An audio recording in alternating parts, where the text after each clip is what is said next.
जरूरत पड़ने में कि अपने पापा के सामने बस बोल पाए कि पापा मैं शादी करूंगी तो उससे करूंगी, नहीं करूंगी किसी से। अगर वैसी लड़की कोई मिल गई, मैं आँख बंद करके उससे शादी करूंगा।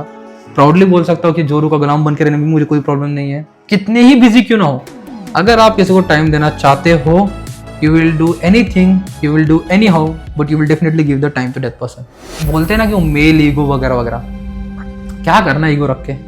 तो कभी भी समझो कि हार्मोनल चेंजेस डेफिनेटली होते हैं, लड़कियों के साथ बहुत ज़्यादा होते हैं। तो उस चीज़ को बहुत नेगेटिव में मत लो कि यार ये ऐसा क्यों बिहेव करने लगे अचानक से मेरे साथ।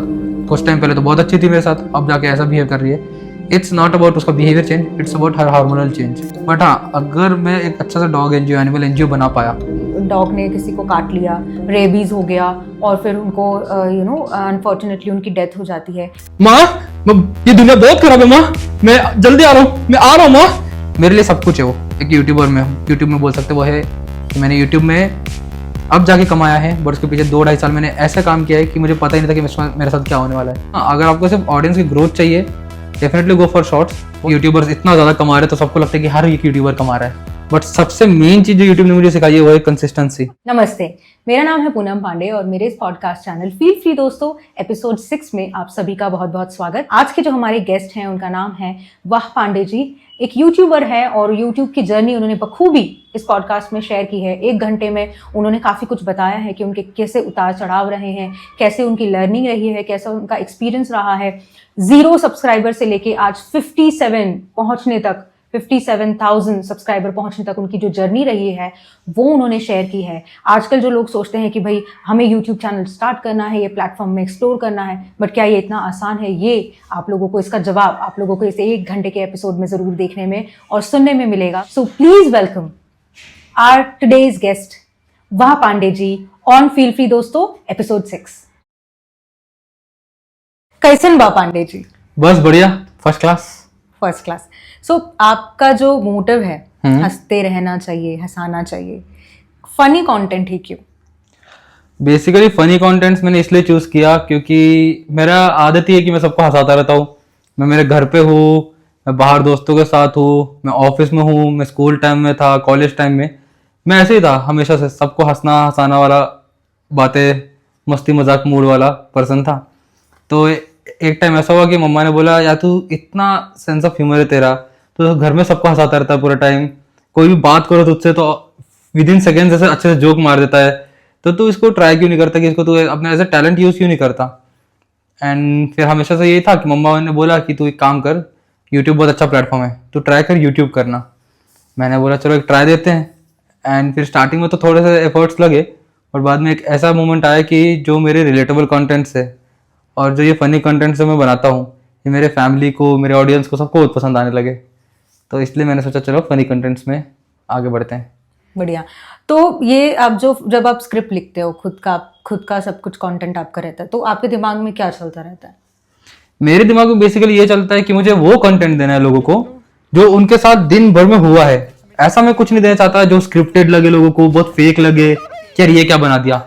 मैं वो कंटेंट देना चाहता हूँ कि मेरे कमेंट्स में ये लोगों का कमेंट लिख के आए कि यार ये तो हमारे साथ हुआ है, या हमारे साथ होता है। एंड मैं वही सोचता हूँ, स्क्रिप्ट्स लिखता हूँ जब मेरे साथ अभी मेरे कंटेंट राइटिंग का टाइम ही ऐसा होता है, मैं ऑफिस जा रहा हूँ, मैं कहीं ट्रैवल कर रहा हूँ, एक तो मेरी ट्रैवलिंग बहुत ज़्यादा है, तो मैं कहीं ऑफिस जा रहा हूँ, ट्रैवल कर रहा हूँ, मैं जाते आते टाइम सोचता रहता हूँ कि क्या कंटेंट बनाऊँ। बैक ऑफ द माइंड पूरा टाइम वही चलता रहता है, गाड़ी हाथ में है, कार हाथ में है, but back of the mind चल रहा है कि क्या कंटेंट लिख लूँ। अब उसको सोचते 5, 6, कभी 10, कभी 1-2 कंटेंट से आते हैं दिमाग में, फिर उसमें से हटते रहते कुछ 1-2 कंटेंट बचते, वो लगता है कि हाँ यार ये ऐसा कंटेंट है जो मेरी पूरी ऑडियंस, फिर वो भले एक 7 साल का बच्चा क्यों ना देख रहा हो कंटेंट, 15 साल का, 25 साल का या 50 साल का, मैं वो कंटेंट देना चाहता हूँ कि सब देख के हंसे और सब देख के बोले यार ये हमारे साथ होता है, मेरे बेटे के साथ होता है, मेरी माँ बेटे के बीच में होता है, या भाई बहन के बीच में होता है। तो मेरा वो होता है कि मैं वैसा कंटेंट दे पाऊँ ऑडियंस को अपने। और जैसे कि आपने नाम भी इतना यूनिक सा रखा है वाह पांडे जी, सो इसके पीछे क्या थॉट था आपका? इसके पीछे तो बहुत ज्यादा थॉट था, बहुत थिंकिंग के बाद ये नाम मिला मुझे। बिकॉज ऐसा था कि मैं नाम वही चाहता था कि सबसे पहले तो ऑडियंस रिलेट करे, दूसरा ये हो कि नाम बस ऐसा हो कि मैं जब फेमस भी हो जाऊं, बहुत बड़ा यूट्यूबर बन जाऊं, बाय गॉड्स ग्रेस, बाय मेरी फैमिली के ब्लेसिंग्स, बाय मेरे पेट की ब्लेसिंग्स, जब मैं अच्छे स्टेज पे भी जाऊँ तो मुझे सिर्फ एक सिंपल सा, बहुत बड़ा सा भी नाम ना होना चाहिए, एक सिंपल एक सिंगल वर्ड का नाम लेके मुझे बुलाया जाए। अब मेरा सरनेम है प्रतीक, लाइक मेरा नाम है प्रतीक पांडे, और मुझे बहुत सारे लोग पांडे जी बोलते रहते हैं। तो मैंने सोचा कि यार कुछ ऐसा कि लोग बस एकदम से रिलेट करे, मैं कुछ और दूसरा रखना नहीं चाहता था। फिर बहुत दिन सोचा मैंने लिटरली, और मेरे दिमाग में ये आया, वाह पांडे जी, वाह पांडे जी। फिर मैंने मेरी मम्मा मेरी बहन को बताया, सबको बहुत पसंद आया। फिर मैंने वो हैशटैग देखा, मैंने वो नाम देखा, मैंने वो यूजर नेम देखा, मुझे सब कुछ मिला। फिर मैंने सोचा चलो वाह पांडे जी नाम रखता हूँ मेरे चैनल का। यूनिक है और बहुत लोग ऐसे इंटरेस्टिंगली राइट बुला लेते मेरे को अगर किसी को बोलना भी है, लाइक बहुत सारे लोग मुझे पूछते हैं कि यार आपके चैनल का नाम क्या है, तो मैं ये नहीं बोलना चाहता था कि पांडे जी की मस्तियाँ या फिर हंसी मजाक विद पांडे जी, वो बहुत बड़ा हो जाता है। फिर लोगों को ये रहता है कि यार ये नाम कैसे सर्च करे, कैसे स्पेस दे, वगैरह वगैरह। सो मेरे लिए सिंपल था कि मैंने सोचा रखता हूँ वाह पांडे जी। कोई पूछेगा मुझे आपके चैनल का नाम क्या है, मैं बोल दूंगा वाह पांडे जी, बस एक सिंगल वर्ड, वाह पांडे जी, दैट्स ऑल। तो उनके लिए बहुत इजी हो जाएगा ढूंढना। एंड वो नाम सुन के मोस्ट ऑफ द लोग ऐसा है ना कि नाम सुन के बोलते हैं यार क्या नाम है चैनल का, वो खुद एकदम से ये हो जाते हैं, एंगेज हो जाते हैं चैनल से मेरे। सो क्या मतलब आप क्या बताना चाहोगे यूट्यूब ऑडियंस को कि क्या टाइप करें वो आपका चैनल रिफ्लेक्ट हो जाएगा? तो मेरा चैनल आपको टाइप करना है, सर्च करना है, तो आपको लिखना पड़ेगा WAHPANDEYJI। पांडे जी की स्पेलिंग तो बहुत सिंपल है, और बीच में उसके पहले वाह डालना है, उसके बीच में कोई स्पेस नहीं, नथिंग, WAHPANDEYJI विदाउट स्पेस। तो आप ये डालेंगे, आप मेरे चैनल पे आ जाएंगे। बढ़िया। आपने ये कौन से साल में स्टार्ट करने का सोचा और क्यों? तो स्टार्ट करने का तो मैंने सच बोलूं मैंने सोचा ही नहीं था, मुझे यूट्यूब का था ही नहीं। एक तो बहुत कैमरा से डर था। अभी मैं आपके सामने पॉडकास्ट पे बैठा भी हूँ, मुझे 15 मिनट मेरी बहन बस ये समझाती रहेगी कि हंस मत रुक जा। बहुत ज्यादा कॉन्शियस हो रहा था मैं कैमरा को, तो कैमरा फ्रेंडली हूँ डेफिनेटली हूँ, बट यह हंसी बहुत ज्यादा आ जाती है। तो ऐसा था कि चालू तो करना नहीं चाह रहा था, बिकॉज आज से 3 साल पहले बहुत शाय टाइप का पर्सन था, इंट्रोवर्ट था, अपने लाइफ में रहता था, एक दो दोस्त थे बस, खत्म, उससे ज्यादा लाइफ ही नहीं थी। फिर ऐसा हुआ कि मम्मा ने बोला कि तू कर यूट्यूब।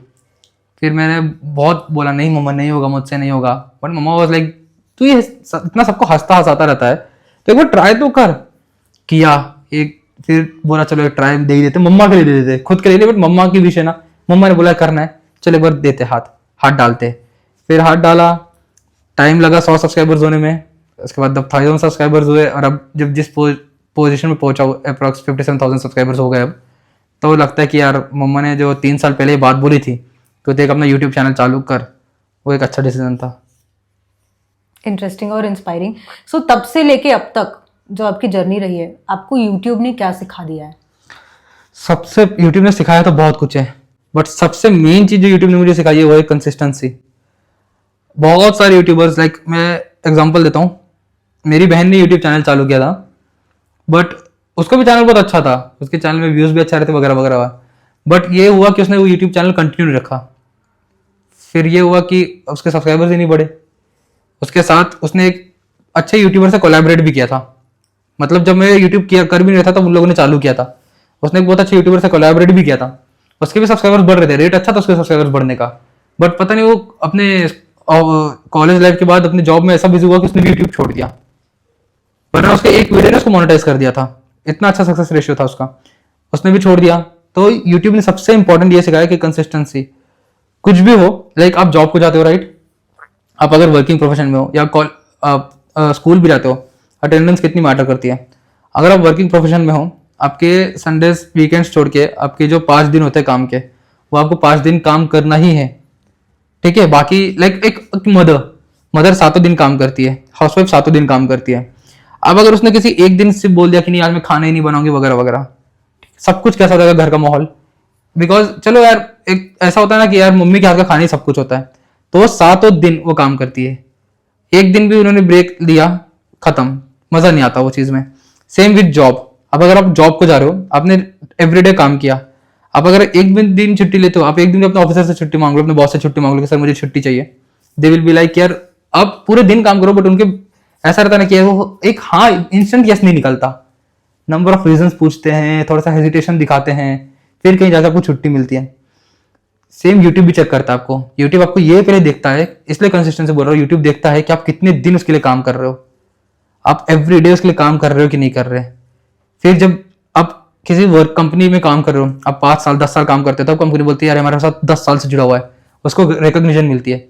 सेम यूट्यूब देखता है कि यार ये मेरे साथ 3 साल से 4 साल से कंटिन्यू वीडियोस बना रहा है, तब जाके आपको रिकॉग्निशन मिलता है। तब जाके आपके अगर कंटेंट्स इंप्रोवाइज होते गए, आपके कंटेंट्स लोगों को अच्छे लगने लगे, तो आपका ये होता है कि आपको रिकॉग्निशन मिलता है। फिर आपके पास आता है, पहला आप मोनेटाइज होता है आपका चैनल, इनकम आनी स्टार्ट हो जाती है, जो कि एक अच्छी इनकम होती है। हाँ, बट डिपेंड्स कि आपके व्यूज कैसे आ रहे हैं, आपके सब्सक्राइबर्स रेशियो कैसे बढ़ रहे हैं।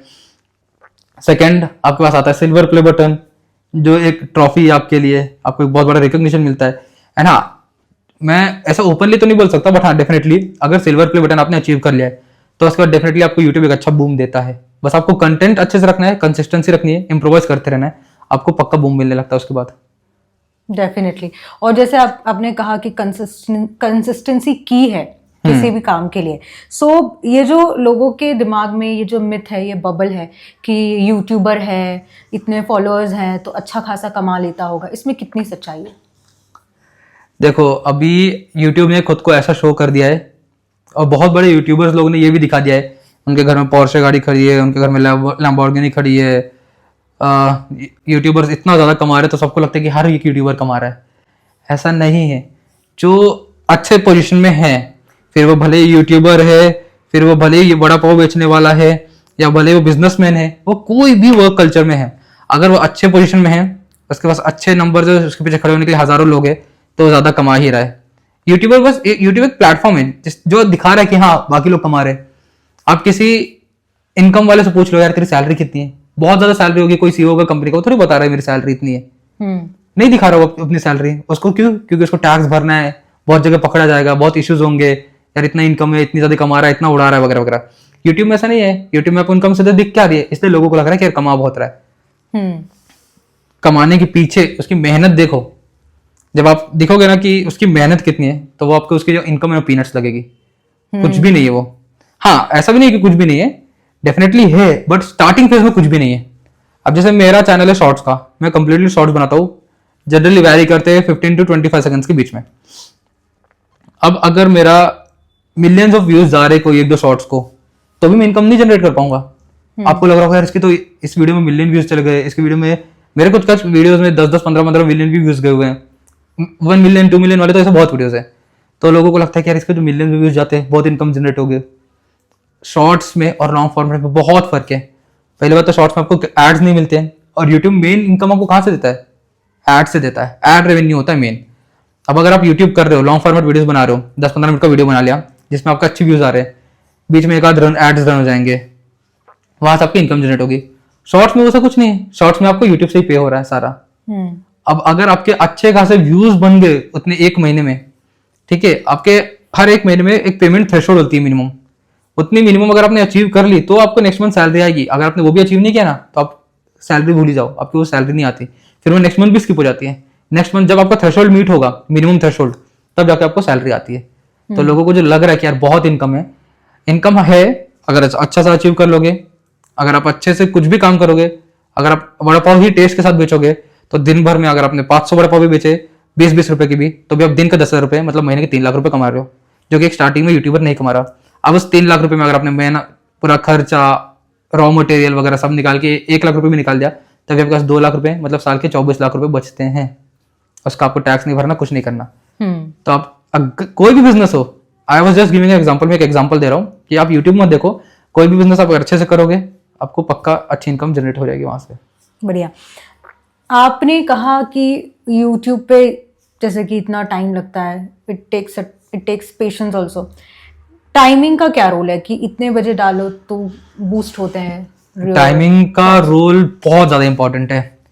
अब वापस मैं आपको उसको वर्क में जानबूझ के ये वर्क से रिलेट कर रहा हूँ, क्योंकि मेरे ऑडियंस जो देख रही है ना आज ये पॉडकास्ट, वो बच्चे हो बड़े हो कोई भी हो, यूट्यूब स्टार्ट कर रहा है, यूट्यूब स्टार्ट कर चुका है बट रीच नहीं मिल रहा, मैं उसको ये समझाना चाहता हूँ टाइमिंग बहुत मैटर करता है। पूछो क्यों?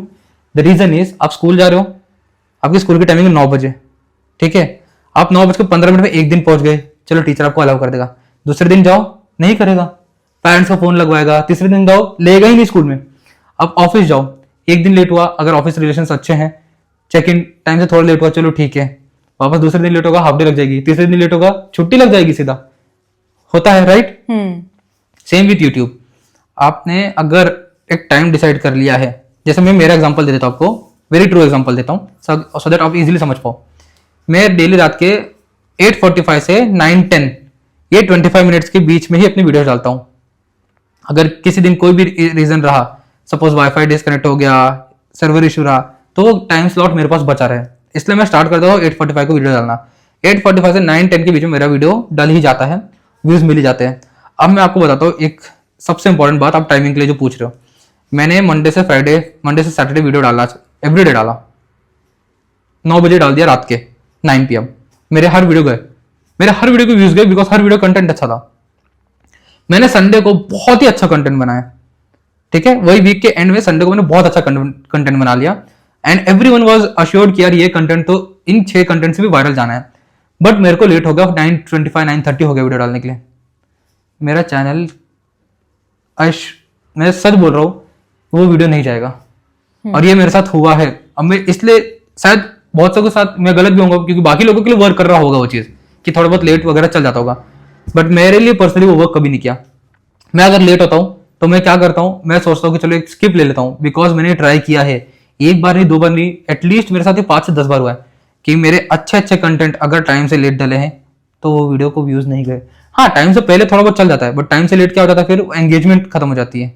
जैसे आपकी बस छूट गई, फिर आपके लिए वेट करना, दूसरे लोगों के लिए, दूसरे बस के लिए वेट करना, आएगी कब आएगी, यही चीज है। अगर आपने टाइम से डाल दिया, be ready for the boom. If अगर आपका कंटेंट अच्छा है, अगर टाइम से नहीं डाला फिर तो छोड़ ही दो।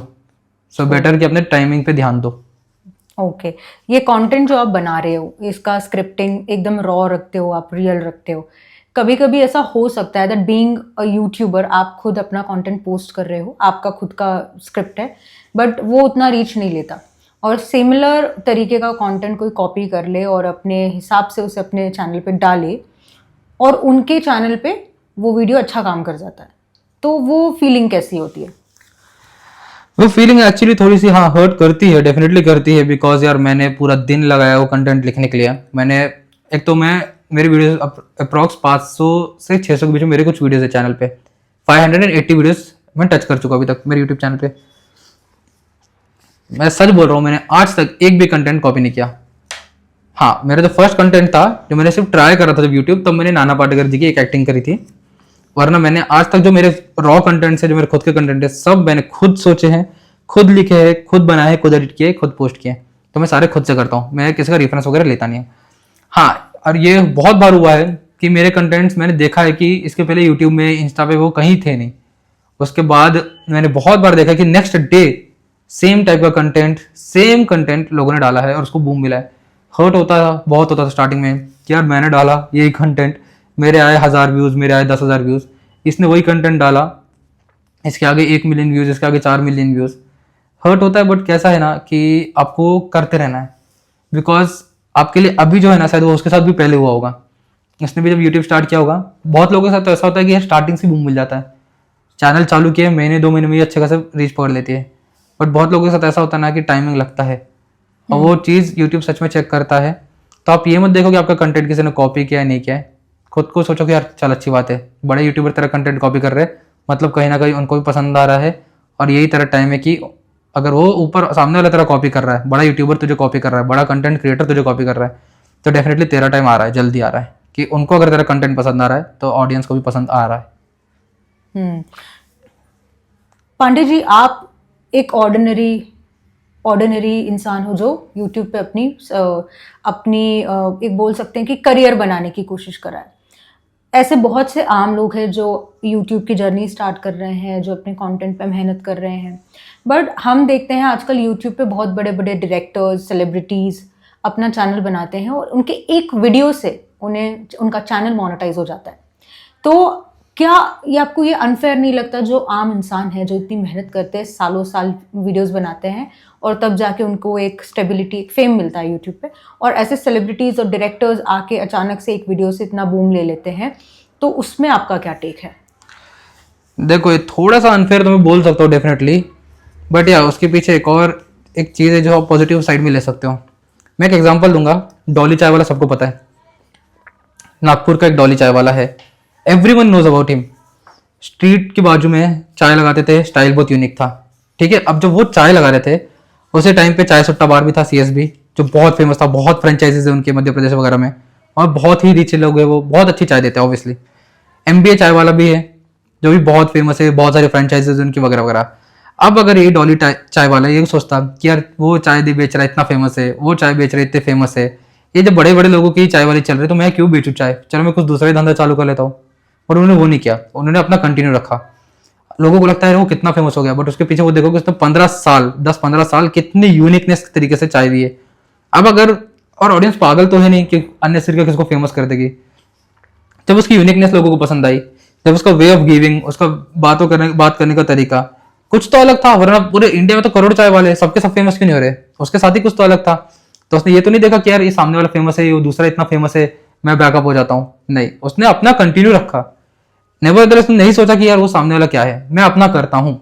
सेम आपको यूट्यूब में देखना है, आज बहुत बड़े बड़े यूट्यूबर्स आ रहे हैं, ठीक है, वो ऑलरेडी बॉलीवुड में फेमस है, अच्छे मूवीज करते हैं वगैरह वगैरह। अब अगर उसमें मैं सोचूं कि यार ये तो इतना बड़ा स्टार है और मैं अभी यूट्यूब 3 साल से कर रहा हूँ, ये तो आज एक दिन चैनल चालू करके इसके और मेरे सब्सक्राइबर सिमिलर हो गए, तो एक स्टार्टिंग पेस है बस वो स्टार्टिंग पेस है। क्यों? क्योंकि उसके पास उतना ये है, ऑडियंस का कनेक्शन है, उसके साथ ऑडियंस पहले से बनी हुई है। अब अगर वही ऑडियंस को वो कंटेंट ही नहीं दे पा रहा, ठीक है, ऑडियंस 1 दिन देखेगी, 2 दिन देखेगी, 10 दिन देखेगी, उसके बाद ऑडियंस विल बी लाइक यार ये तो कंटेंट ही नहीं दे रहा, और दे भी रहा है वो जो मुझे मजा ही नहीं आ रहा देख के। तो भले वो एक उसके पास फेस है कि यार ये बहुत बड़ा स्टार है, बट उसको अल्टीमेटली क्या चाहिए, वो फेस देख के थोड़ी काम चला लेगा, उसका ऑरा देख के काम नहीं चलेगा ना। उसको अल्टीमेटली वो कंटेंट देखना जो उसके लिए वैल्यूएबल हो, उसको मजा है। अब अगर वही उसके पीछे मैं हूँ जहाँ पे मैं अभी फेमस नहीं हूँ, बट उसको मेरे कंटेंट देख के मजा आ रहा है, तो खुद ब खुद मेरे पास कीप हो जाएगा। ये होता है आपके कंटेंट का दम, पॉजिटिवली लेना चाहिए, पॉजिटिवली लेना है बस। जैसे अभी यूट्यूब शॉर्ट्स को काफी प्रमोट करने लगा है, वो यूट्यूब शॉर्ट्स का एक अलग ही ये बनता जा रहा है, काइंड ऑफ से कि थोड़ा सा सब प्लेटफॉर्म बनता जा रहा है, जहाँ पे बहुत सारे लोग यूट्यूब शॉर्ट्स में काफी कुछ कर रहे हैं क्रिएटिव। सो यूट्यूब शॉर्ट्स के क्या फायदे हैं और क्या नुकसान है? यूट्यूब शॉर्ट्स का सबसे बड़ा फायदा ये है ना कि आपको ऑडियंस का कोलैबोरेशन और ऑडियंस का जो सपोर्ट होता है ना वो बहुत जल्दी मिलता है। अब मैं ये बात इसलिए बोल रहा हूँ क्योंकि आपको अगर कोई चैनल में वीडियो, यूट्यूब में अगर कोई वीडियो देखना है, लॉन्ग फॉर्मेट वीडियो, तो आप क्या करोगे, या तो जनरली पेज स्क्रॉल करोगे यूट्यूब का, उसमें कोई पसंद आ गया तो वो देखोगे। सेकंड ऑप्शन आपके पास क्या है, आप सीधा आपने सोच लिया है कि आपको क्या देखना है, अब वो सर्च बार में टाइप करोगे एंड आप वो देखोगे। शॉर्ट्स में ऐसा नहीं है, शॉर्ट्स में you keep on scrolling and scroll करते करते आपको नंबर ऑफ चैनल्स दिख जाते हैं, ठीक है, चैनल्स हजारों है बट अलग अलग चैनल दिख जाते हैं। अब सपोज अगर कोई भी एक पर्सन है जिसको मेरे चैनल के बारे में कुछ भी नहीं पता, बट उसने ऐसे देखा, स्क्रॉल किया, उसको चैनल मेरा वीडियो पसंद आ गया, वो मेरे चैनल पर जाएगा, उसको मेरे सब्सक्राइबर्स दिख जाएंगे, मेरे 2-4 कंटेंट देखेगा, अच्छा लगेगा, डेफिनेटली वो सब्सक्राइब करेगा। इफ इन केस नहीं भी करता, उसने मेरे 2-3 वीडियो भी लाइक कर दिया ना, नेक्स्ट 2-3 दिन बाद ना उसको कंटिन्यू मेरे वीडियोस दिखाने लगेगा कहीं ना कहीं। तो यूट्यूब क्या करता है, यूट्यूब यही करता है, वो ऑडियंस को ना अटैच करके रख देता है आपसे। अब वो देखता है कि यूट्यूब भी देखता है कि आपको चांस दे रहा है कि यार ये ऑडियंस सच में तुम्हारी वीडियो वापस देखना चाहता है कि नहीं। अगर उसने फिर भी देखे तुम्हारी वीडियोस और फिर सब्सक्राइब कर दिया तो well and good for you. If नहीं किया, 2-3 बार हटाता गया, फिर यूट्यूब उसको हटा देगा। तो ये है, आपको देखना है कि आप क्या कंटेंट दे रहे हो। अब अपने ये हो गया शॉर्ट्स का फायदा। अब शॉर्ट्स का जो थोड़ा सा ये बोल सकता हूँ मैं, उसका कॉन्स है कि सबसे पहला रेवेन्यू जनरेशन में, आप अगर यूट्यूब में आ रहे हो सिर्फ पैसा कमाने के लिए, तो सिर्फ शॉर्ट्स मत करना, आप लॉन्ग फॉर्मेट में घुसने को पूरा ट्राई करना। बिकॉज आपको अगर अच्छा खासा पैसा कमाना है, हाँ, अगर आपको सिर्फ ऑडियंस की ग्रोथ चाहिए, डेफिनेटली गो फॉर शॉर्ट्स, बहुत जल्दी ग्रोथ मिलती है। बिकॉज लोगों के आजकल का टाइम ही है 10-15 सेकंड की वीडियो देखना, पसंद आए तो फॉलो कर देना, सब्सक्राइब कर देना, नहीं तो आगे बढ़ना है। बट लॉन्ग फॉर्मेट में वही है कि उसके वीडियो देखेंगे जिसका वो देखना चाहते हैं। तो बस यही है कि आप डिसाइड कर लो कि आपको क्या चाहिए, पैसा चाहिए, स्टार्टिंग में फेम चाहिए, उस हिसाब से अपने कंटेंट बनाना चालू करो। बढ़िया। और जैसे कि आप कहते हो कि स्क्रिप्ट आप खुद लिखते हो, घर पे ही आप स्क्रिप्ट लिखते हो, घर पे ही आप शूट करते हो, एग्जीक्यूट करते हो सब चीज़ें, शूट कौन करता है आपके शॉट्स? तो ऐसा है ना कि मेरे घर पे तो अभी मेरी मम्मी रहती है, मेरी बहन रहती है, मेरा पेट है और मैं हूँ। तो जनरली मेरे कंटेंट्स होते हैं, मेरे मम्मी और मेरे 70% कंटेंट्स तो हमारे होते हैं, रिमेनिंग 30% में ऐसा होता है कि मेरी बहन के साथ होते हैं कुछ वीडियोस। तब मेरे टेक के टाइम पे मेरी बहन मेरे टेक शूट करती है, फिर मेरी मम्मी का जब टेक होता है तो मैं ले लेता हूँ कि मुझे जैसा एंगल चाहिए वैसा ही। जब हम दोनों का है तो मेरी बहन ले लेगी, जब उन दोनों का है तो मैं ले लूंगा, जब हम तीनों का है तो हम नेबर से किसी को बुला लेते हैं हम्म। कि ऐसा ऐसा टेक है तो हेल्प कर दे। और हमारे नेबर्स भी बहुत अच्छे, वो बहुत हेल्पफुल है, उनको खुद भी बहुत पसंद है यूट्यूब वीडियो बनाना मेरे साथ आके, तो वो भी आ जाते हैं। तो ऐसा होता है हमारा कंटेंट क्रिएशन दिन भर में कि इसके टेक वो ले रहा है, उसके टेक वो ले रहा है, वगैरह वगैरह वगैरह। काफी ऐसा लगा कि हेल्प मिल जाती है। और इनिशियल फेज में तो ऐसे ही काम चलता है। आपने कहा 70% ऑफ योर वीडियोस में आपकी मम्मी रहती है आपके साथ, तो उनके एक्टिंग स्किल्स के बारे में थोड़ा हमें गाइड करिए। मेरी मम्मी के एक्टिंग स्किल्स के बारे में ये बोलता हूँ कि मेरे अगर 57,000 सब्सक्राइबर्स अभी है, तो उसमें से आप अगर किसी को भी पूछते हो ना तो 55,000 सब्सक्राइबर्स यही बोलेंगे कि यार हमने तो सिर्फ तेरी मम्मी की वजह से सब्सक्राइब किया हुआ है। मेरे ऑफिस, मेरे फ्रेंड्स, मेरे सब्सक्राइबर्स, मेरे नीबर्स, सबका ये कहना है कि यार तेरी मम्मी की एक्टिंग अलग लेवल है। वो जो जो रियल एक्टिंग देती है विथ फन, और इतनी सपोर्टिव और इतने मजाक मस्ती के साथ देती है। एंड जो भी वीडियो में जो मेरे को झापड़ मारती है एक रियल वाला देती है बजा के। ऑडियंस इज लाइक कि यार, मेरे छोटे छोटे बच्चे बोलते हैं। एक दिन तो एक लड़की भी थी, बहुत छोटी सी क्यूट सी बच्ची थी, उन्होंने मेरे को देख के बोली आंटी आपको बहुत मारती है ना तो आई वाज लाइक हाँ बच्चा मारती है। बोली बहुत जोर से मारती है। मैंने बोला हाँ वीडियो के लिए मारती है, रियल में मारती है। तो ये मेरी मम्मी की एक्टिंग स्किल्स की, वो इतना रियलिटी ला देती है ना टेक्स्ट में। स्टार्टिंग में बिल्कुल ऐसी नहीं थी वो कभी कैमरे फेस नहीं किया ना यार। अभी हमारी मम्मी लोग तो बहुत इनोसेंट सी क्यूट सी मम्मा है, तो कभी कैमरा वगैरह फेस ही नहीं किया। स्मार्टफोन चलाने नहीं आता उनको ढंग से, कैमरा कैसे चालू करे, कैमरा चालू करके ऐसे दे दो तो ऐसे पकड़ के रखी है। मैं इधर एक्टिंग कर रहा हूँ वो इसी खड़ी है, फिर बोलना पड़ता मम्मी राइट ले ले फोन, तो राइट ले रहे तो इधर ले रही, उसके अगर मैं इधर हट गया तो भी ऐसी खड़ी है। ये इनोसेंस है मम्मा की। तो स्टार्टिंग में तो बहुत प्रॉब्लम हुई, बहुत समझाते थे मम्मा आप पहले कैमरा को देखो कि पर्सन कहाँ मूव हो रहा है, उधर उस हिसाब से अपना फोन भी तो हिलाओ, कैमरा तो भी खुद चला जाएगा। तो ऐसा था। तो मेरी मम्मा के एक्टिंग के फैन सारे, एवरीवन इज लाइक कि यार तेरी मम्मा की वजह से हम चैनल देखते हैं। आपके चैनल पे इतनी अच्छी खासी रीच है, लोग पसंद करते हैं आपका चैनल, आपके शॉर्ट्स। कभी स्टैंड अप कॉमेडी को एज अ प्रोफेशन बनाने का सोचा है?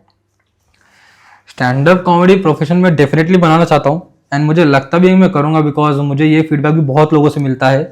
मैं मेरे दोस्तों लोगों के साथ खड़ा हूँ, बातें वगैरह कर रहे हैं, एवरीवन इज लाइक यार तुझे सच में मस्ट ट्राई वाली थिंग है तेरे लिए स्टैंड अप कॉमेडी।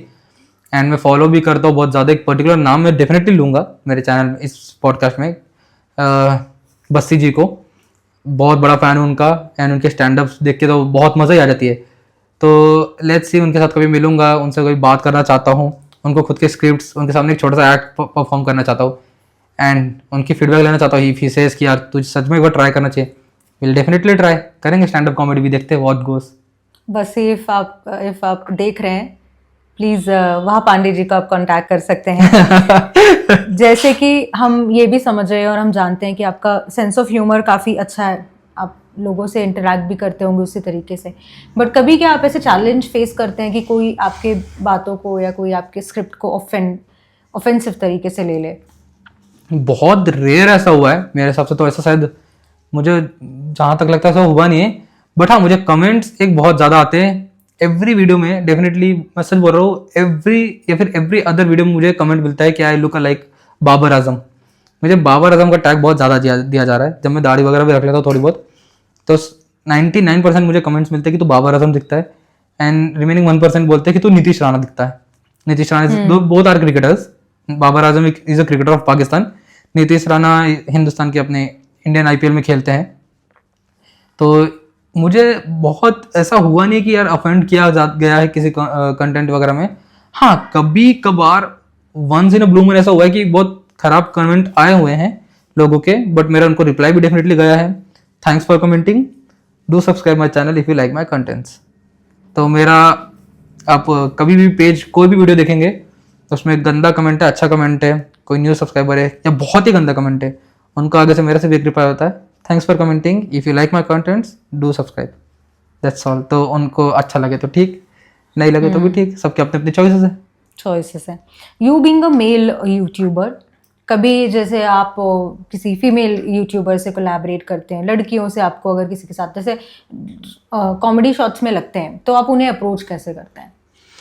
जनरली मैंने तो अभी तक किसी को अप्रोच किया नहीं है, बिकॉज मैं कंटेंट अपने अपनी फैमिली के साथ ही बना रहा हूँ। मेरा प्लान तो है डेफिनेटली कि अब मैं कंटेंट्स उनके साथ भी बनाना चालू करूँ, गर्ल्स के साथ भी एंगेजमेंट लूँ, बिकॉज उसमें कैसा मेरे पास बहुत सारे ऐसे कंटेंट्स है कि जो ऑडियंस बहुत ज़्यादा रिलेट करेगी, एंड वो सामने वाली पर्सन, सामने वाली गर्ल यूट्यूबर को भी और मुझे भी बहुत ज़्यादा बेनिफिट देगा।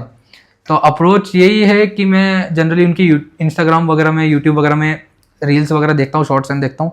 अगर पसंद आए and if they are open to collaboration तो मैं उन्हें एक पिंग कर देता हूँ, अगर उनका आगे से रहा कि यार ठीक है।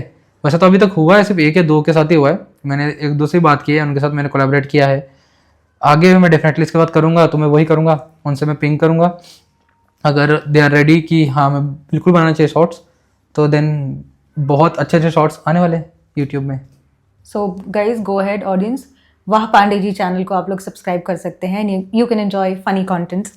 सो अभी मैं जानना चाहूँगी, because you are near to 57,000 subscribers on YouTube, so आप क्या ये जान सकती हूँ कि आपका चैनल मोनेटाइज हो चुका है अब तक? हाँ, मेरा चैनल मोनेटाइज होकर बहुत ज़्यादा टाइम हो गया है। अच्छा, लाइक बहुत ज़्यादा टाइम नहीं, बट अच्छा खासा टाइम हो गया, इनकम भी आई है। एंड बट यही है कि मोनेटाइज हुआ जितने टाइम बाद है वो बहुत ज़्यादा मैटर करता है मेरे लिए। लाइक अभी होके 6 महीने 1 साल हुए, पर उसके वजह 2-2.5 साल की मेहनत है। मतलब आप ये सोचो कि आपने किसी के पास काम किया है, ठीक है, आपको पता भी नहीं था, आप एक की दुकान में या आप किसी कंपनी में काम करने डेली जा रहे हो, every day sharp check in time में अंदर जा रहे हो, काम कर रहे हो, दिन भर मेहनत कर रहे हो, बाहर आ रहे हो, बस उसके बाद आपको ना मंथ्स, ना वीक्स, ना 6 मंथ्स, ना क्वार्टर, ना ईयर, कभी आपको एक पेनी नहीं मिला उनके साइड से।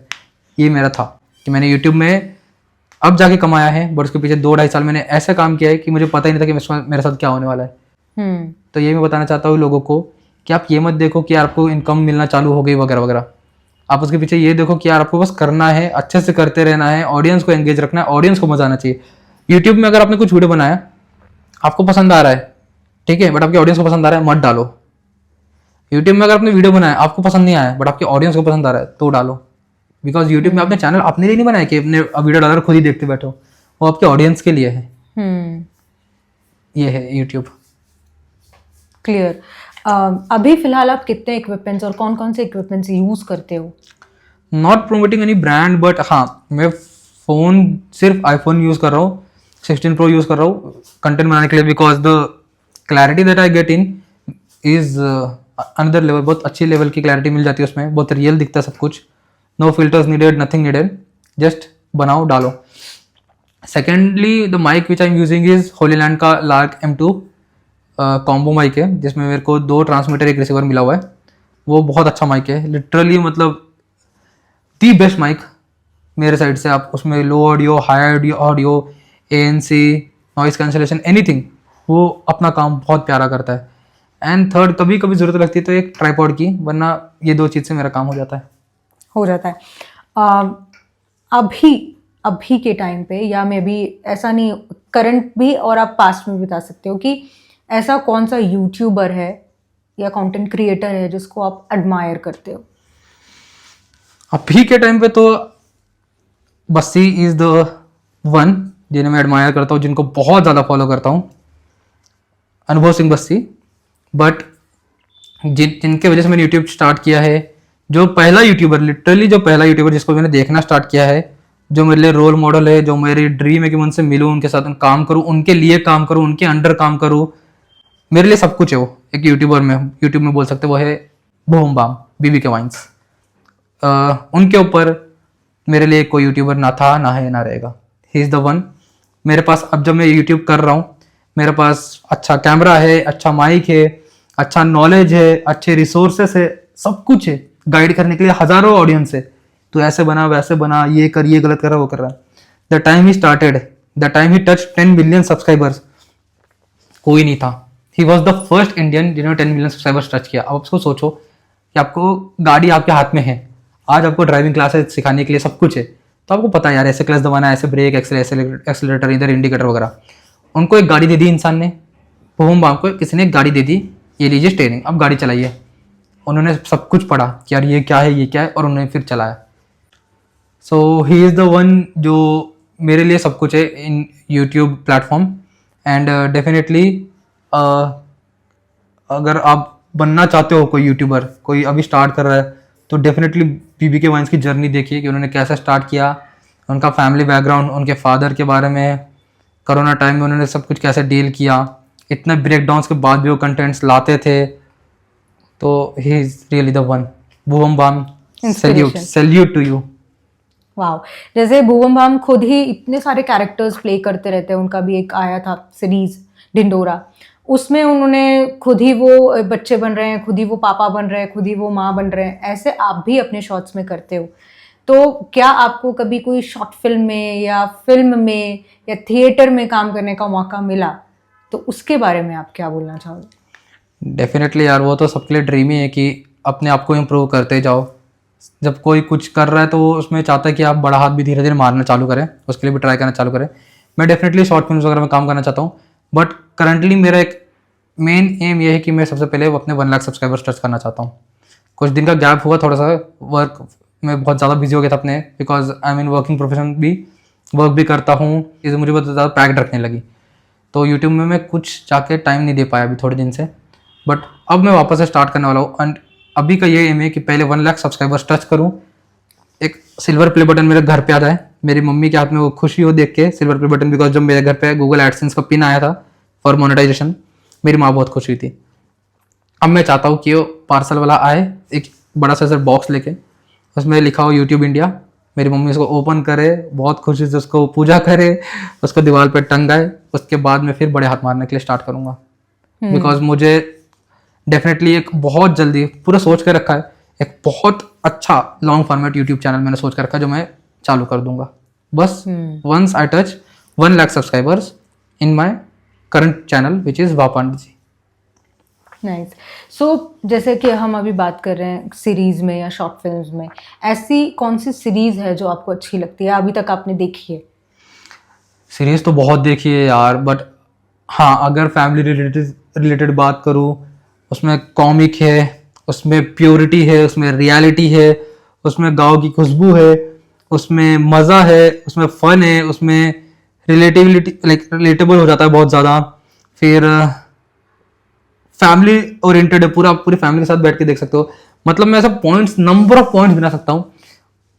कंप्लीट पैकेज जो है वो है पंचायत सीरीज। जिसने नहीं देखी है, जस्ट गो वॉच इट, कि इसमें क्या रियलिटी है, क्या ट्रू तरीके से लोगों ने काम किया है, वो गांव में दिखाना, वो ऑर्गेनिक चीज़ एकदम, एक ये सीरीज है। एंड देन ऑब्वियसली भूम बान की सीरीज ढिंडोरा मुझे बहुत ज़्यादा पसंद है, बिकॉज उन्होंने जिस तरीके से एक्टिंग की है, जो एक लेसन देना चाहते हैं लोगों को। ताज़ा खबर भी बहुत अच्छी है। तो ये तीनों सीरीज एक्चुअली, ताज़ा खबर भी, ढिंडोरा भी एंड पंचायत, ये तीनों सीरीज मुझे बहुत पसंद है। इसमें से अगर आपको एक कैरेक्टर पिक करना पड़े तो आप कौन सा कैरेक्टर पिक करोगे? मेरे लिए तो कैरेक्टर मामा जी, भूम बाम के मामा जी, he is the best character. मतलब प्रॉपर एक गुंडाई टाइप का कैरेक्टर, बड़ी बड़ी मूछें, ताव देती हुई, एंड उनका छोटा सा बट पंचिंग लाइन जो आगे वाले को रोस्ट कर दे, the way he supports his भांजा। तो मुझे वो मामा जी वाला रोल बहुत पसंद है। किसी की आप कुछ सेकंड्स की मिमिक्री करके बता पाए, कोई भी कैरेक्टर की? तो मैं वैसे तब ये थोड़ा उससे हटके हो गया, बट मैं थोड़ा एक ऋतिक रोशन की मिमिक्री करता हूँ, कोई मिल गया कि माँ ये दुनिया बहुत खराब है माँ। अरे यार जस्ट 1 सेकंड, थोड़ा सा वो हो गया। मैं वापस बोलता हूँ, माँ ये दुनिया बहुत खराब है माँ, मैं जल्दी आ रहा हूँ, मैं आ रहा हूँ माँ, ये दुनिया बहुत खराब है माँ। तो ये मुझे बहुत ज्यादा पसंद है। ऐसे फनी और अच्छे यूनिक राइट अच्छे लगते हैं। राइट। पांडे जी, आपको ऐसा कितना लगता है दैट जो लुक्स है, जो अपीयरेंस है, वो बहुत मैटर करता है यूट्यूब पे? हाँ, अपीयरेंस यूट्यूब में नहीं मैटर करता। हाँ, अगर आप फिल्म लाइन में जा रहे हो, बॉलीवुड वगैरह ट्राई करने की सोच रहे हो, डेफिनेटली इट मैटर्स। वहाँ पे तो बहुत चीज़ें मैटर करती है। आपका रिसोर्सेस कैसे, आपके कनेक्शंस कैसे है, आपके एक्टिंग स्किल्स, आपकी हाइट, लुक, फिजिक, सब कुछ मैटर करता है, सब कुछ। यूट्यूब में नहीं करता मैटर। यूट्यूब में सिर्फ और सिर्फ आपका कंटेंट। आप अगर यूट्यूबर हो तो वो सिर्फ आपके कंटेंट की वजह से है। आपके लुक्स वगैरह कुछ भी मैटर उसके बाद नहीं करते। हम्म, ये बहुत पॉजिटिव पॉइंट है यूट्यूब की। नाइस। यूट्यूब में एक अगर हम बोल सकते हैं कोई फिजिकली हैंडीकैप्ड है, जिसके हाथ नहीं है, जिसके पैर नहीं है, जिसको जुबान नहीं है, जिसको आँख नहीं है, वो भी अपने कंटेंट बना के चला लेगा अगर आपके कंटेंट में दम है। You can do anything. एक ट्रक वाला मैं एग्जांपल देता हूँ आपको, उनका नाम लेता हूँ, आर राजेश व्लॉग्स करके हैं। वो ट्रक चलाते हैं, अंकल है, उनके 2-3 बच्चे हैं, फैमिली है, बिहार से हैं, मस्त पेटू से है, हेल्दी से है, बट उनके कंटेंट्स आज उनके इतने मिलियन सब्सक्राइबर्स हैं, इतनी अच्छी अर्निंग उनकी, इतना अच्छा घर बना लिया उन्होंने।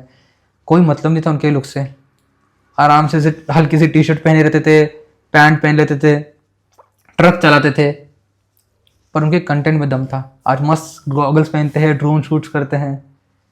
That is YouTube. आप अपना कंटेंट दीजिए बस। इतनी तो हमने आपसे बातें कर ली अबाउट योर प्रोफेशन और अबाउट यूट्यूब। काफ़ी लोगों को हेल्प भी किया होगा, डेफिनेटली किया होगा। शादी का क्या इरादा है पांडे जी आपका? शादी का इरादा तो यार क्वेश्चंस आते हैं, ये फैमिली की तरफ से भी मम्मा पापा पूछते हैं, बट अभी ऐसा है ना कि यार ना सेटल, अभी तो सेटल नहीं होना चाहता हूँ, शायद होना ही नहीं चाहता हूँ, बट हाँ अगर कभी हुआ तो एक ऐसे लड़के एक्सपेक्ट करना चाह रहा हूँ कि कबीर सिंह में जैसी प्रीति रहती है, एकदम सीधी सादी सी, सिंपल सी, वैसी मिल जाए कोई, या फिर वही सेम कैरेक्टर कियारा आडवाणी। उसने शेरशाह मूवी में एक कैरेक्टर प्ले किया था जहाँ पे जब उनके पापा बोलते कि तेरे लिए एक लड़का देख लिया, वो आ रहा है, उससे तेरी शादी होगी, तो वो बोलती है कि पापा मैं शादी करूंगी तो विक्रम बत्रा से ही करूंगी, एल्स में नहीं करूंगी। अगर लाइफ में कोई वैसी स्टैंड लेने वाली मिल जाए जिसको पता है कि यार ये बंदा, इसी के साथ मैं रहना चाहती हूँ, और बस उसकी इतनी हिम्मत हो कि हाँ जरूरत पड़ने में कि अपने पापा के सामने बस बोल पाए कि पापा मैं शादी करूंगी तो उससे करूंगी, नहीं करूंगी किसी से। अगर वैसी लड़की कोई मिल गई, मैं आंख बंद करके उससे शादी करूंगा। प्राउडली बोल सकता हूँ कि जोरू का गुलाम बन के रहने में मुझे कोई प्रॉब्लम नहीं है। रात को अगर वो काम पर के आ रही है, मेरे को उसके पैर दबाने में भी कोई प्रॉब्लम नहीं है, उसके लिए डेली मॉर्निंग ब्रेकफास्ट बनाने में भी कोई प्रॉब्लम नहीं है, उसके लिए अर्न करके लाने से लेके उसके एवरी चीज़ करने में मुझे कोई प्रॉब्लम नहीं है। बस एक अच्छी सपोर्टिव वाइफ चाहिए, अगर चाहिए तो। ख्याल तो बहुत अच्छे है, बहुत प्योर है, और होने भी चाहिए, वो आपकी खुद की इच्छा है। बट एक होता है ना कि जैसे अभी आपने कहा कि मैं सेटल होना चाहता हूँ, पहले ये लाइफ का ये मोड़ आने से पहले मैं सेटल होना चाहता हूँ, तो एक बोलते हैं ना कि आपके दिमाग में ऐसा कभी होगा कि ये चीज़ मेरे औकात के अभी बाहर है, ये मुझे चाहिए, या मैं कैसे भी हासिल करके रहूँगा, वो कौन सी चीज़ है? वो तो एक ही चीज़ अभी जो मेरे बस के बाहर है अभी, बट वो करके रहूँगा मैं, वो है सबसे इम्पोर्टेंट मेरे लिए एक डॉग एनजीओ। अब वो मेरी ऐसा है कि वो मेरी पर्सनल चीज़ नहीं हुई, वो लोग, वरना मैं जानता हूँ शायद ऑडियंस एक्सपेक्ट कर रही होगी कि एक बहुत बड़ा बंगलो, एक अच्छी सी कार, ऐसा नहीं है। ये सब चीज़ तो एक शो है यार, अगर मेरे पास होगी कितने दिन चलाऊंगा, कितने दिन दिखाऊंगा लोगों को। बट हाँ अगर मैं एक अच्छा सा डॉग एनजीओ, एनिमल एनजीओ बना पाया, तो उनके लिए जो मैं करूँगा वो वॉइसलेस के लिए, और जो ब्लेसिंग्स मेरे को उनसे मिलेगी वो मैं देखना चाहता हूँ। एवरी डे उठा, थोड़ी देर के लिए अपने काम वगैरह सब कुछ किया, उसके बाद थोड़ी देर जाके उन सबके साथ मस्ती करके घर आया और सुकून से सोया, वो चाहिए मुझे। उसमें से 5, 10, 50 डॉग जो भी हो एनजीओ में हो, सबके साथ मस्ती किया, उनको खिलाया, उनके साथ WWE खेला, उनको उठा उठा के पटका, खुद गिरा उनके सामने, ऐसी मस्ती करना चाहता हूँ उन डॉग्स के साथ। ये लाइफ चाहिए, एक अच्छा प्यारा सा इमोशनल सपोर्ट। आप अपनी मॉम के साथ अक्सर दिखते हैं वीडियोस बना, उनके साथ आपका बॉन्ड कैसा है? मेरी मम्मा के साथ मेरा बॉन्ड बहुत प्योर है। मेरी मम्मा इतनी सपोर्टिव है मेरे यूट्यूब को लेके, मेरे किसी भी डिसीजंस को लेके, कि यार यूट्यूब स्टार्ट करने के पीछे रीज़न उनका था। अब अगर किसी दिन मैं ऑफिस वर्क की वजह से या अपने बिजनेस वर्क की वजह से बिजी हो जाता हूँ, तो भी वो रहती कि बेटा चल 15 मिनट की बातें बना लेते हैं। उनको कभी उनकी तबीयत ख़राब है, बहुत ज़्यादा, कभी कभी तबीयत ख़राब हो जाती है, तो बोलती है बेटा खाना ऑर्डर कर ले बाहर से। बोलता मैं खाना तो ऑर्डर कर ले, बट वीडियो क्या करे? अरे वीडियो बनाएंगे ना बेटा। सी इज लाइक तू खाना तो ऑर्डर कर, वो तो आएगा तब तक वीडियो बना लेते चल। मतलब उनको पता है यार उसकी हिम्मत नहीं है वीडियो खाना बनाने की, लेकिन वीडियो बनाने के लिए उठती है वो।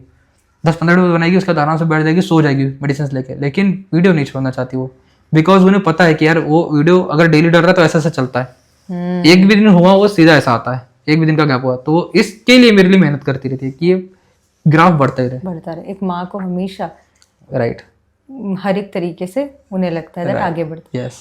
एक माँ के हिस्से का तो आपने अपने लाइफ का एक वो पार्ट बता दिया। What is falling in love for you? प्यार में पड़ना आपके लिए क्या है? प्यार में पड़ना मेरे लिए है कि मैं सामने वाले पर्सन को टाइम दूं, सबसे इम्पोर्टेंट। सामने वाला पर्सन मुझे टाइम दे। रिसेंटली एक रील वायरल हुई थी बहुत ज़्यादा, जिसमें बिहार में एक फ्रूट सेलर है, चारों तरफ से पब्लिक खड़ी है सब्जी वगैरह खरीदने के लिए। उसने ऐसे वो सब्जियों के बीच में फ़ोन ऐसे रखा हुआ है, उसकी वाइफ वीडियो कॉल पे है और वो यहाँ पे सब्जियाँ वगैरह सबको लेकर उसको तोल रहा है तराजू में, वेइंग स्केल में, एंड दे रहा है, एंड यहाँ पे कंटिन्यू वीडियो कॉल में है। दिस सोच कि आप कितने ही बिजी क्यों ना हो, अगर आप किसी को टाइम देना चाहते हो, you will do anything, you will do anyhow, but you will definitely give the time to that person. तो सबसे इम्पोर्टेंट मैं चाहता हूँ कि यार वो मुझे टाइम दे, मेरे टाइम समझे, दूसरा सपोर्टिव रहे, एंड थर्ड कि यार अभी हम जिस कंडीशन में हैं इसको हम डेफिनेटली अच्छा करेंगे, बट वो अंडरस्टैंडिंग हो, सपोर्टिव, अंडरस्टैंडिंग, और सबसे इम्पोर्टेंट टाइम दे, साथ में रहे, बस ये चाहिए। फिर वो भले लॉन्ग डिस्टेंस में हो या मेरे पास में हो, भले दिन में 5-10 मिनट बात कर ले, बट वो 5-10 मिनट भी अच्छे से बात कर ले, खुद से बात कर ले, दैट्स ऑल। एक ऐसे पर्सन चाहता हूँ। स्पेस भी हो, हाँ, प्यार भी। तो ये लव लाइफ मेरे लिए मीन करता है कि स्पेस भी हो बट उसके साथ टाइम भी मिले उसका।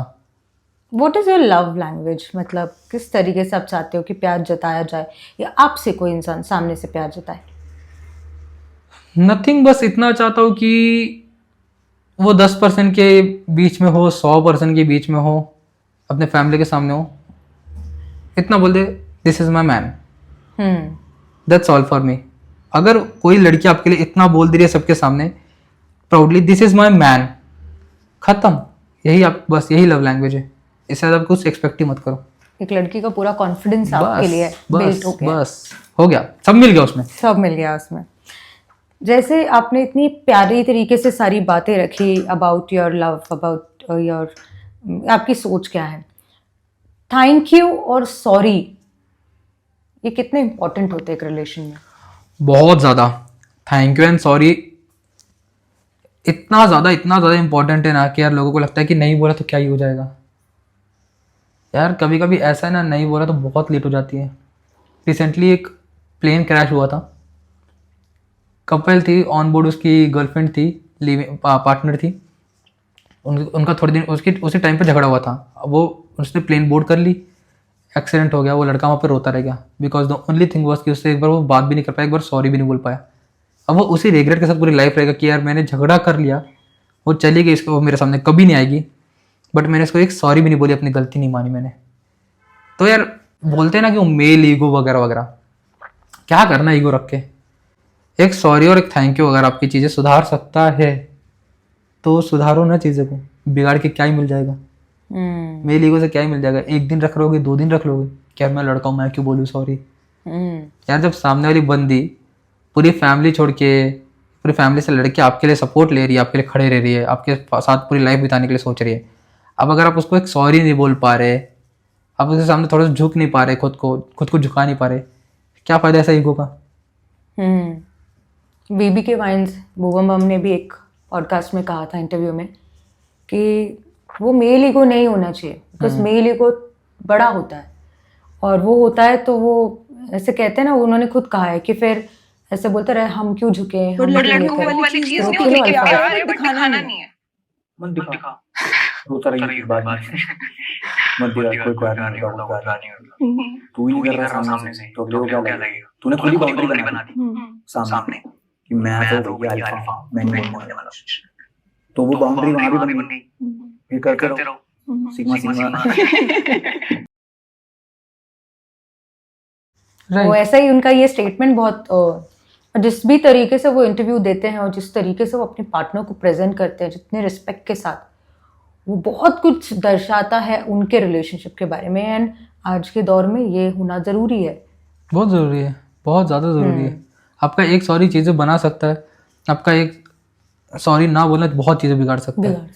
बोल लो, बोल लो, और भले ही गलती हो या ना हो, रिलेशन आप ही का तो बच रहा है। राइट। आप क्या क्या दिखा दोगे इससे कि यार हर बार मैं क्यों सॉरी सॉरी बोलूं, मेरी गलती नहीं है इस बार।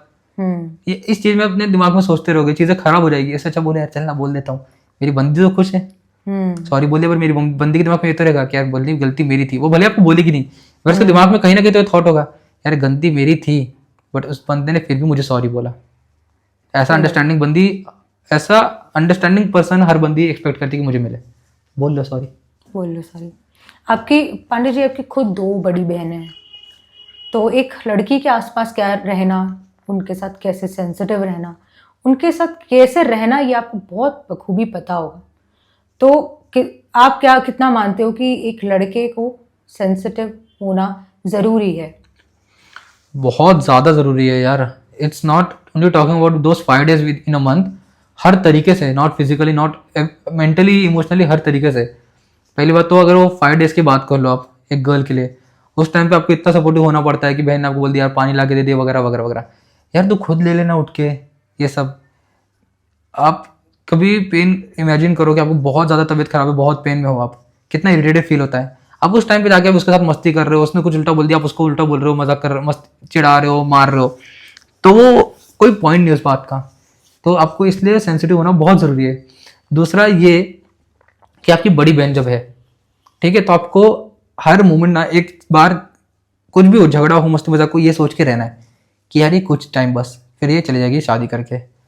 आपको लगता है कि यार देखेंगे देखेंगे देखेंगे, बट जब वो मोमेंट आता है ना, जब वो शादी करके फिर जब जाती है दूर, उस टाइम पे ना आपको आपके पिछले पूरे साल रिकॉल होते हैं कि यार क्या कुछ मस्ती नहीं की, क्या झगड़े, क्या फैमिली, सब कुछ एक बार में खत्म। इसके बाद वो अपने लाइफ में, हाँ कभी आपसे मिलने आएगी बस, बट वो 25-30 साल का जो बॉन्ड था वो जीरो, उसके बाद सब खत्म हो जाता है। इसलिए सेंसिटिव रहना बहुत जरूरी है आपकी बहन के लिए।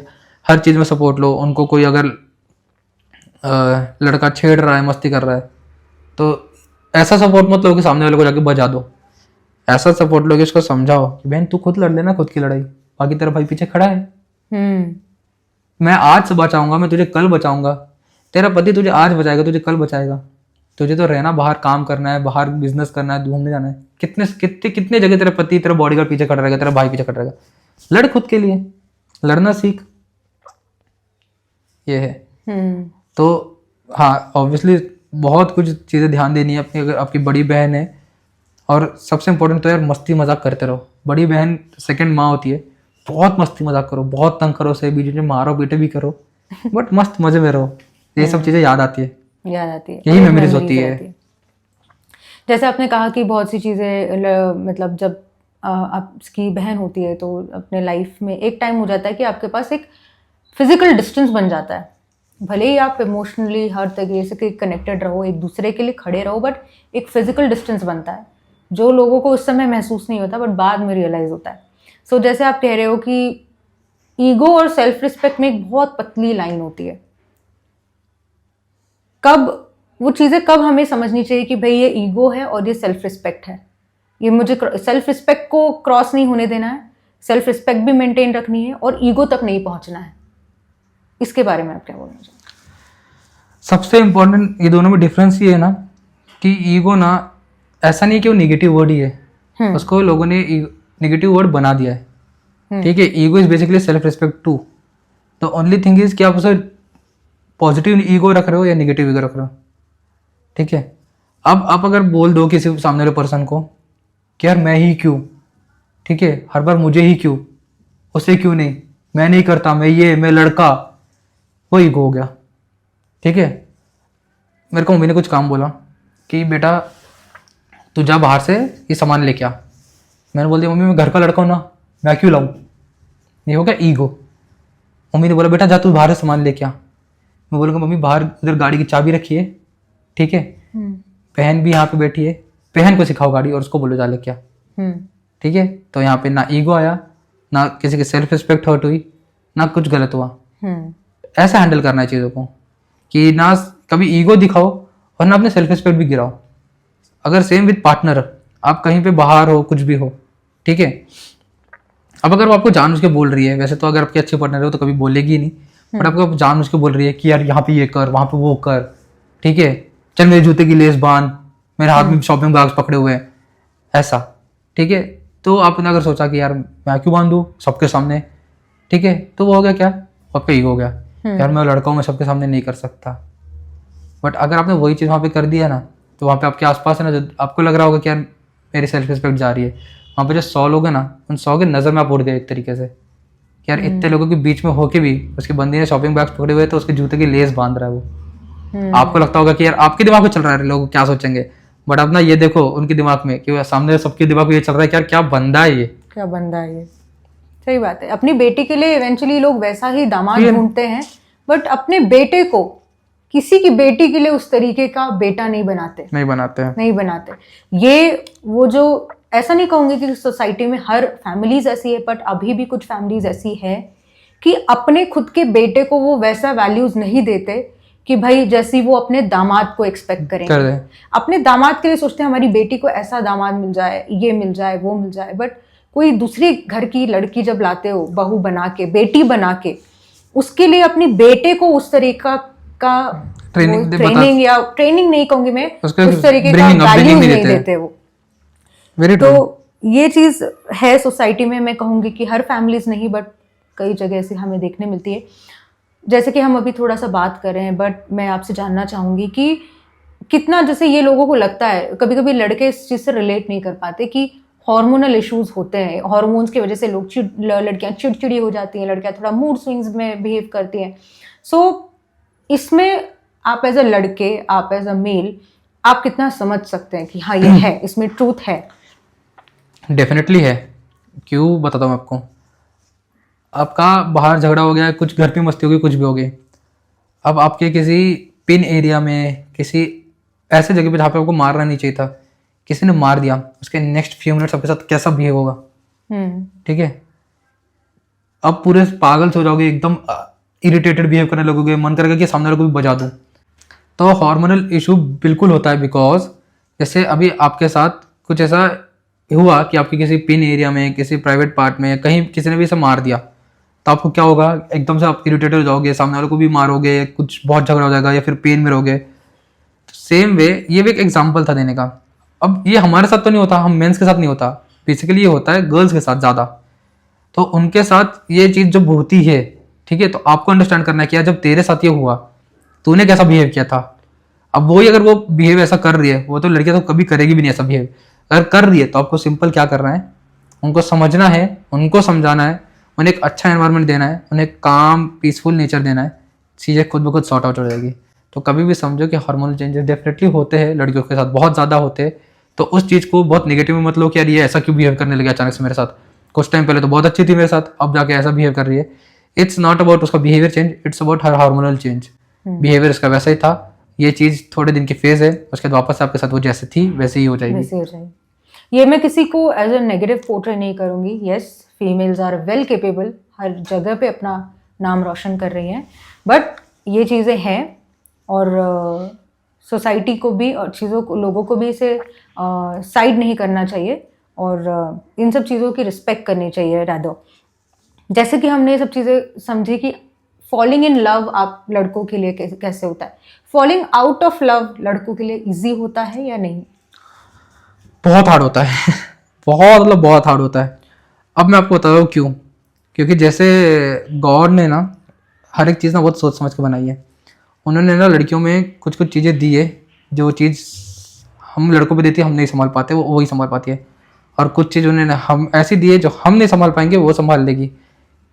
इसका एक एग्जाम्पल ये है कि भगवान ने जो विदाई बनाई है ना, वो लड़कियों को क्यों दी कि लड़कियाँ अपने घर से विदा होती है। चाहते तो लड़के को भी दे सकते थे, इसलिए दिया। और उन्होंने इसलिए इतना स्ट्रांग बनाया लड़कियों को कि ना वो चीज़ अगर उनके साथ विदाई होती है, कुछ दिन के फेज रहेगा, बट उसके बाद फिर वो अपने उस फैमिली को अपना मना लेगी।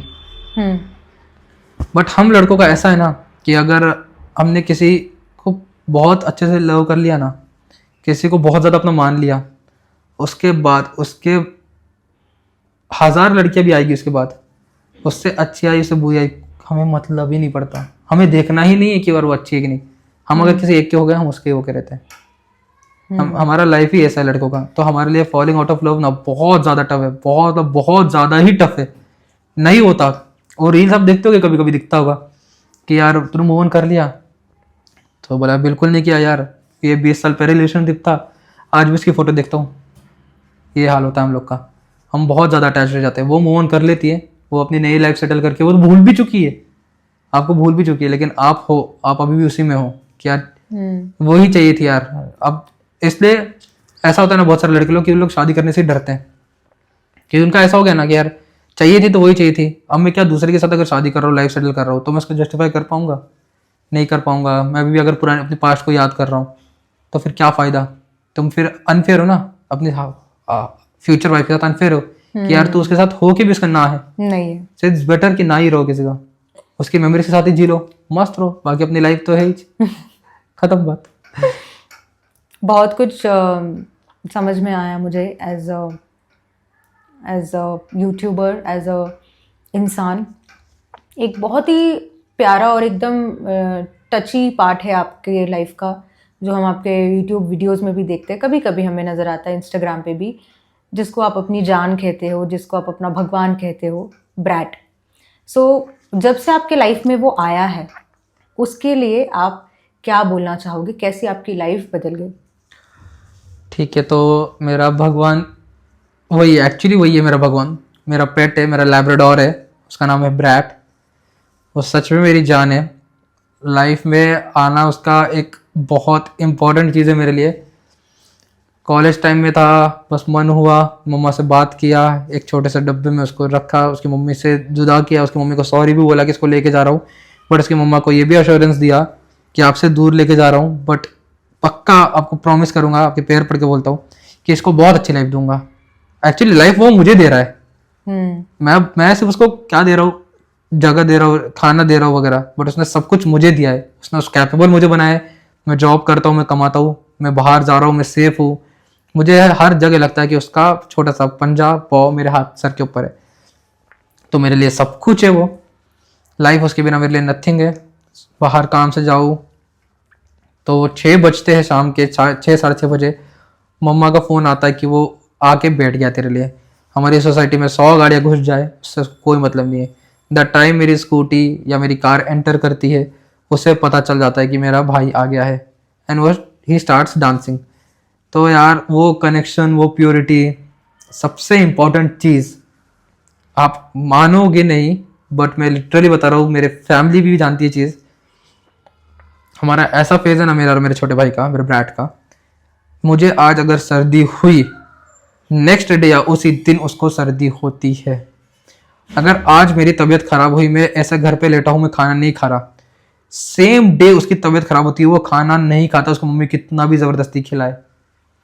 अगर मुझे कहीं पे कुछ हो जाए, मुझे अगर सपोज मैं एग्जांपल ही दे देता हूँ, अगर मुझे यहाँ पे कुछ इन्फेक्शन हो जाए, मुझे पे दाग हो जाए, बहुत रेड सा दाग हो जाए, आप लिटरली बोल रहा हूँ आपको नेक्स्ट डे उसको यहाँ पे दाग दिखेगा। ये मेरी उसकी लाइफ है। मुझे जो होता है वो मेरे लड़के को, ब्रैट को होता ही है। तो पता नहीं अब मेरी चीज़ वो हर अपनी में ले लेता है, क्यों ऐसा करता है, क्या उसका है बट मेरे साथ। बट यही है कि यार वो मेरे को ना कुछ भी होने नहीं देता। जब से मेरे लाइफ में आया ना, कुछ भी मतलब कुछ भी होने नहीं देता। मैं आपको एक और ट्रू इंसिडेंट बताता हूँ। मेरा एक ही बार स्कूटी से एक्सीडेंट हुआ था। मैं जब गिरा था, मुझे एक आदमी ने बहुत जोर से ठोका था। माई ट्रू वर्ड्स, मैं घर से जा रहा था, प्रैक्टिकल था, उसके लिए निकला। उसने उसी दिन मेरे ब्रैट ने, मेरे पेट ने मुझे ना, मैं उसको मेरा डे मॉर्निंग स्टार्ट होता है उसके पैर पड़ के। शायद आपको थोड़ा शॉकिंग लगे सुन के, बट मैं उसे सच में भगवान मानता हूँ। तो मैं पूजा भी उसकी करता हूँ, मैं उसके पैर पड़ता हूँ। मैं बाहर जा रहा हूँ काम से, तो उसके पैर पड़ के, मेरा दिन भर में 10 बार बाहर जाऊँगा, उसका 10 बार पैर पड़ के उसकी ब्लेसिंग्स लेके जाता हूँ, उसका हाथ अपने सर पे रखता हूँ। तो उस दिन पता नहीं क्या हुआ, मैंने उसकी ब्लेसिंग्स ली, उसने मेरे को हाथ ऐसा मारा। मैंने बोला बच्चा ऑफिस जा रहा हूँ, कॉलेज जा रहा हूँ, आता हूँ जल्दी। तो उसने पता नहीं उस दिन ही क्यों, बस उसने अपना मुंह खोला और मेरे हाथ में से पकड़ने के लिए किया, क्यों नहीं जाने देना चाहता था। फिर मैंने उसको बोला क्या हो गया, तो कुछ नहीं, बस वो मेरे हाथ मार के उस दिन रोक रहा था। मैंने समझाया बेटा थोड़ी देर का काम है, मैं कॉलेज जाके आता हूँ। कॉलेज पहुँचना तो दूर की बात, आधा रास्ता पहुँचा। हमेशा इतना सेफ ड्राइविंग करता हूँ। उस दिन सिग्नल भी मेरा खुला था, ऐसे निकला, सारी गाड़ियां जा रही है, मेरी ही गाड़ी को आके स्कूटी वाले ने इतने जोर से मारा कि मैं उड़ के गिरा कहीं तो दूर, अप्रॉक्स 2-3-4 मीटर दूर जाके उड़ के गिरा मैं। सेकंड जैसे मूवमेंट उठा 2 सेकंड शांत हुआ, बस इतना दिमाग में आया कि ब्रैटू ने बोला था कि आज मत जा कॉलेज। मैं गया, मैं घर आया, उसके पास सबसे पहले आया, सॉरी बोला उसको कि बेटा तू बोल रहा था नहीं जा नहीं जा, तेरे पास जबान नहीं है कि मैं समझ पाऊँ, बट तेरे एक्शंस वो थे, तेरे वो इमोशंस थे कि भाई तू मत जा कॉलेज, बट फिर भी मैं गया। तो मुझे सच में माफ कर, मैं तेरी आगे से हमेशा ही सुनूंगा अब तो। ये कनेक्शन है मेरा और मेरे भाई का। तो जैसे आप बता रहे हो ब्रैड की क्या अहमियत है आपके लाइफ में, बहुत कुछ सिखा दिया है उसने एज अ फैमिली का एक हिस्सा, एक अब हमारे रूटीन का, लाइफ का एक हिस्सा। सो एनिमल्स के लिए आप क्या करना चाहोगे सोसाइटी में, क्या अवेयरनेस देना चाहोगे? जैसे आजकल हम बहुत देखते हैं दिल्ली में लोग सोसाइटी को दिनों दिन, रातों रात एनिमल्स को गायब कर रहे हैं, डॉग्स को हटा रहे हैं, स्ट्रे डॉग्स को, और प्लान कर रहे हैं कि भाई यहाँ पे डाल देंगे, वहाँ डाल देंगे। क्या हालत है ये तो गवर्नमेंट को साथ साथ सोसाइटी के हर एक इंसान को पता है। अच्छे से अच्छे लोग, एनजीओ वाले प्रोटेस्ट करते हैं। पुणे में इतना प्रोटेस्ट हो रहा है, हर जगह इंडिया में प्रोटेस्ट हो रहा है, बट लोगों में ये भाव और ये इमोशंस क्यों नहीं है, ये नहीं समझ में आ रहा है। हाँ, ये भी होता है कि हम न्यूज़ सुनते हैं आए दिन कि डॉग ने किसी को काट लिया, रेबीज़ हो गया, और फिर उनको अनफॉर्चुनेटली उनकी डेथ हो जाती है, बट उनकी बैक ऑफ द स्टोरी कोई जानने की कोशिश नहीं करता है कि भाई उन्होंने रेबीज़ के पूरे 3 इंजेक्शन सारे डोसेज लिए भी या नहीं लिए, या इग्नोर कर दिया, या सिम्टम्स को नहीं समझा, या कह सकते हैं कि जो सेफ्टी प्रिकॉशंस है वो नहीं लिए। सो इस बारे में आप क्या कहना चाहोगे, किस तरीके से अवेयरनेस लाना चाहोगे, और आपका क्या टेक होगा एनिमल्स के लिए? सबसे इम्पोर्टेंट टेक तो मेरा ये है कि सबसे ज़्यादा फीमेल डॉग्स को उठाया जाता है, बहुत गलत तरीके से उठाया जाता है। अब आप बस मेरी बात को रिलेट करो, सिर्फ ये 20 सेकंड की बात है, एक बार सोचो। आपकी मम्मी, आपकी बहन, ठीक है, अब प्रेग्नेंट है, नॉर्मल कंडीशन में, उनको आपके सामने ऐसे जाली जैसे फेंक के उनके ऊपर किसी भी तरीके से उनको पकड़ के उठा के गाड़ी में फेंक दिया, अब उनको लेके जा रहा है आपके सामने से, और आपको अब कुछ भी नहीं कर सकते, क्या होगा आपके साथ? आप तो सामने लोगों को कितना मारोगे, इसकी क्या हाल कर दोगे आप, ठीक है? तो वही सोचो, जब वो उनकी भी तो फैमिली है। बस आप में और उनमें ये फ़र्क है कि आप बातें कर रहे हो, आप जाके पुलिस में कंप्लेंट कर दोगे, आपके हाथ में पावर है, आपके हाथ में ज़बान है, आपके मुंह में, तो आप ये सब चीज़ कर ले रहे हो। उनके पास कुछ भी नहीं है, उनकी लाइफ वो अपने आराम से जी रहे, वो किसी को काटना भी नहीं चाह रहे।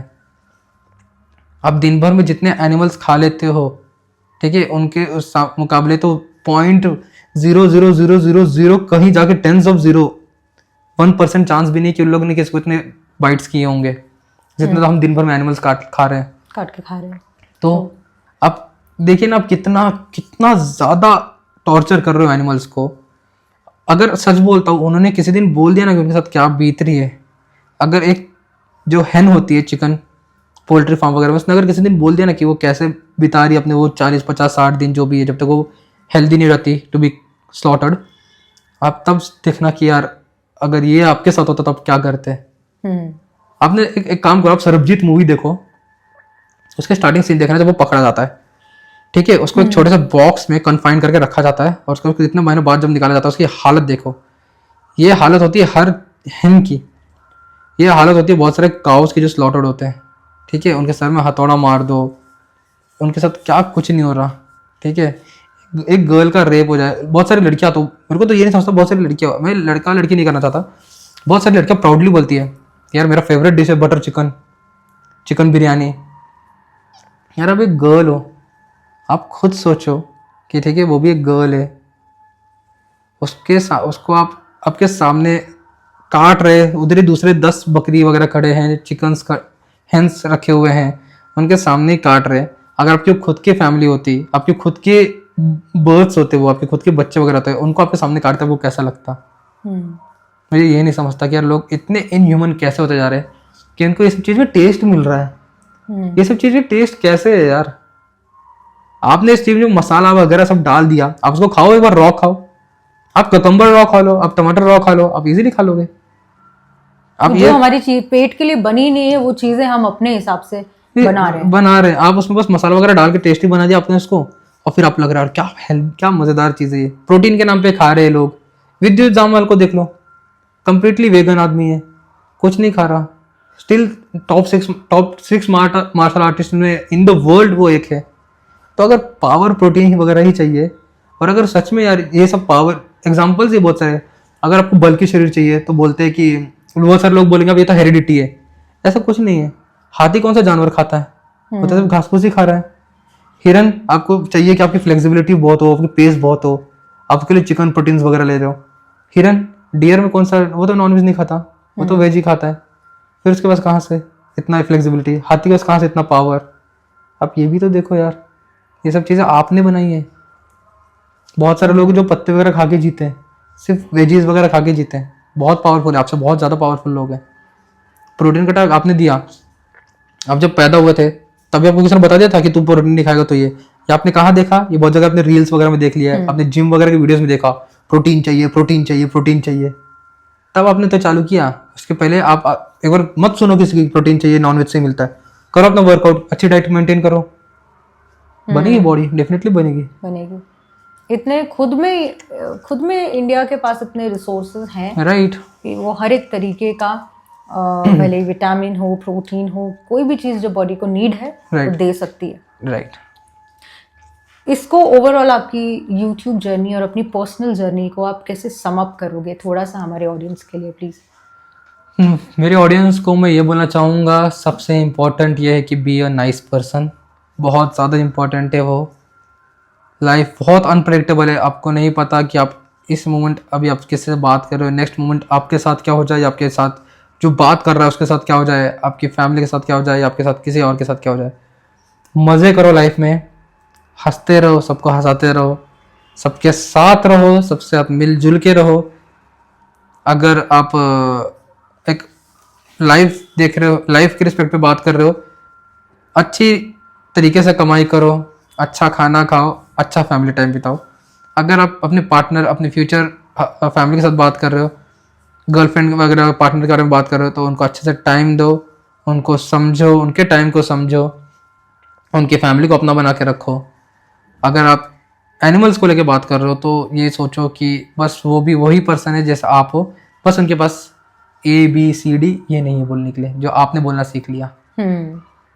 आप भी कभी वॉइसलेस थे, जो आपको कोई नहीं समझा पा रहा था। अगर आपके साथ तब वो होता जो चीज़ उनके साथ अब हो रही है, तो आप बहुत ज़्यादा बियर करते। तो एक अच्छी लाइफ जियो यार, आप मज़े में रहो। और बस इतना ही बोलूँगा, लाइफ बहुत अनप्रेडिक्टेबल है, मज़े में रहो। और अबाउट यूट्यूब, डेफिनेटली एक अच्छा प्लेटफॉर्म है। अगर आपको सच में लगता है कि आप टाइम दे पाओगे, आपके पास कुछ है जो आप दिखाना चाहते हो, सबके पास कुछ है, तो आप डेफिनेटली करो, मज़ा आ जाएगी यूट्यूब करके। कंटेंट क्रिएशन में बहुत दम है, बहुत दम है। और वाह पांडे जी, आप मेरे प्लेटफॉर्म पे आए, अपना मुझे समय दिया और अपने सारे एक्सपीरियंसेस हमें बताए, हमारे ऑडियंस को बताया, उसके लिए बहुत बहुत थैंक यू। पांडे जी, आपको जितने भी मैंने क्वेश्चंस आपको पूछे वो आपको कैसे लगे?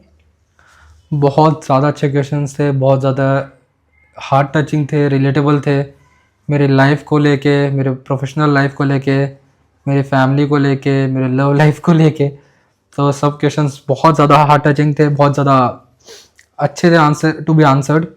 एंड बीट मेरी फैमिली को लेके या फिर मेरे ब्रांड को लेके, जो मेरा सब कुछ है, उसके लिए भी आंसर्स देना मुझे बहुत अच्छा लगा।